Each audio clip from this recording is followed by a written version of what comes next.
Hi, I'm Scott from Tamarack Shack Antiques, and I'm just going to do a short video on another return, a claimed return, which seems to happen about once a month for us now, where the buyer fraudulently claims it not as described so they don't have to pay for the return shipping. It's frustrating as a seller, and this particular situation regards a lamp, and it's quite heavy, so we sold it for $99.99 including shipping. So the difference would be we have to pay for the shipping there and back because of the buyer's negligence in their claim. Thank you.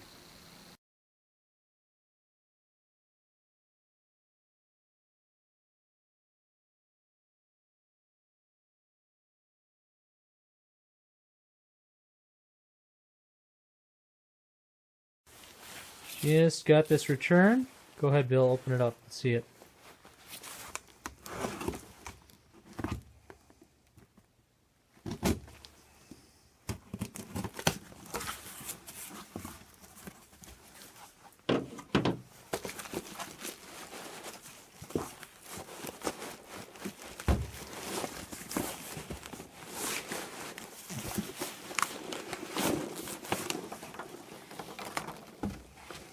It's in good shape.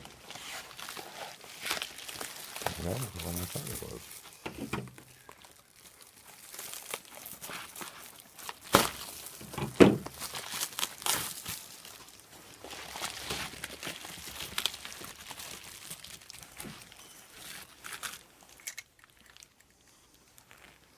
Here, let's go grab a light bulb, see if it works. This guy claimed that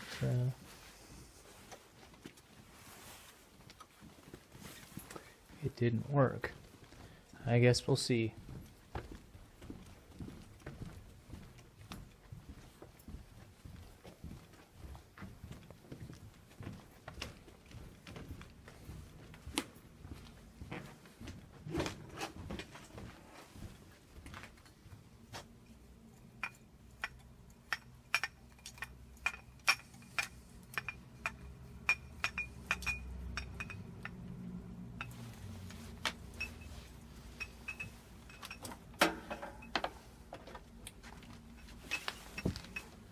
Wow, what do you know? Oh man. Jeepers creepers. He lied again. Liar. What can I help you with today, Scott? What's going on with your eBay account? We have a return, and I want to dispute it. Take a look at it here real quick. Alright, I do have your return page pulled up here. Which one are we looking at today? It's a $99 lamp. Okay, the vintage converted white. Yep. That one. Okay, let me go ahead and pull up the item as well as the return information here. Okay, so it says the return's already been delivered back to you. Tell me a little more about what's going on with this particular transaction. Well, I don't mind taking returns, but I'm not going to continue to have people lie about a situation and return it because not as described. When it is described, I just took a video after I opened the item to see if it was like he said it was, and it was not. And I don't want to pay for the return shipping, and I don't want this on my DSR records, so I need to get this handled. Okay, well, let me take a look at it, see what we can pull up here. And I can definitely understand the concern if a buyer is claiming something is not as described in reality. It is perfectly as described. That's always very frustrating. Now, one thing I just want to address real quick, we actually don't count returns against sellers any longer as long as they resolve the buyer's concern. The only time a return could potentially impact your standards is if it is escalated and eBay has to resolve the buyer's concern, so whether it's us forcing the refund or us allowing the buyer to return it, that's the only time it will negatively impact you. So just having a return request open does not impact your standards anymore. That was changed as of February of last year.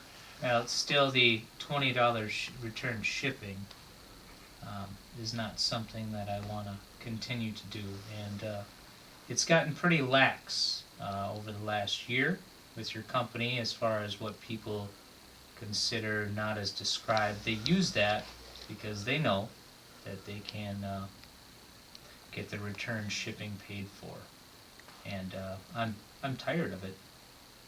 Understandable. Well, let me take a look. Let me take a look at all the details of the situation and see what our options are and what we can do on our end. Do you mind if I place you on a really brief hold just while I review the transaction as a whole? Sure.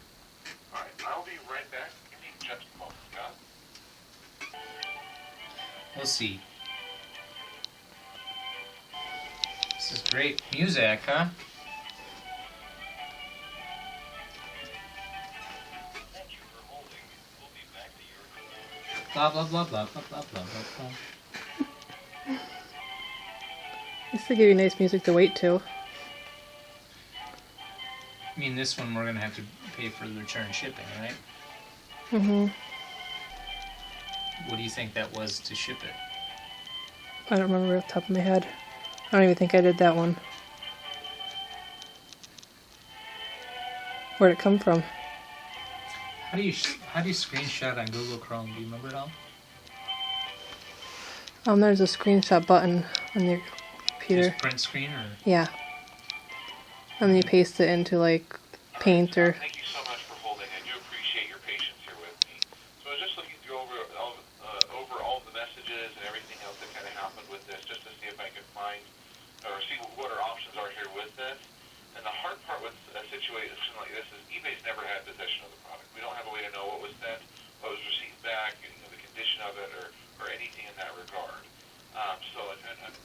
We do have reporting processes that you can't put in place, that you can't report the buyer if they are abusing the returns process, but it's not something that we can say the buyer is right or wrong or the seller is right or wrong. Again, we've never had possession of the item in question. Now, if we can't see that the buyer admits to fault, we have a little bit more we can go off of it in that situation, but I didn't see anywhere where the buyer admitted to anything. That they just stated throughout the whole time that when they plugged it in, it blew a circuit breaker, and that there were parts that are very loose on it, which he feels were a concern with. Yeah. So that's it, huh? So unfortunately, I don't have anything more I can do with this particular situation. If you feel the buyer is abusive, please use that report buyer function, as it does go to our buyer's management team, where we will look to see if we have a history of abusive behavior from this buyer and take the appropriate action from there. Why don't you just check out his account now to see how many times he tries to basically, the first question he asked us is if we could give him a partial refund. You know how that game works. It happens a lot in this business. I'm sure you know, but that's unacceptable, and I don't like your answer. Of course, this is the same answer we get whenever we have a dispute. You always side with the buyer. See, that's the problem here. You don't side with the seller. Even a seller, as I guess we're fairly a veteran on your site. You've got a lot of history with us. You've been Sure. here 2006 on this account. You've got a good amount of history. You're top rated. So it's not a matter of siding with one way or the other. Again, it's just not something that we have any way to validate, which person is telling the truth. And just like as a seller, we're not going to restrict your account just because you get one negative feedback. Yeah, I get that, but it's still the point of me, us having to pay for the return shipping, which is ridiculous. But, I guess I'm not going to beat this horse anymore. So, we'll talk to you later. Alright, well, I'm sorry for the frustration that this caused for you, Scott. I do know that this is something that our upper management is taking, looking into making some adjustments to the returns process for these situations. I do hope that we do have some better options in the future, but just at this time, unfortunately, there's not much more we can do. Okay. Alright, well, I hope you have a great rest of your day, okay? You too. Take care. Bye, Scott. Bye.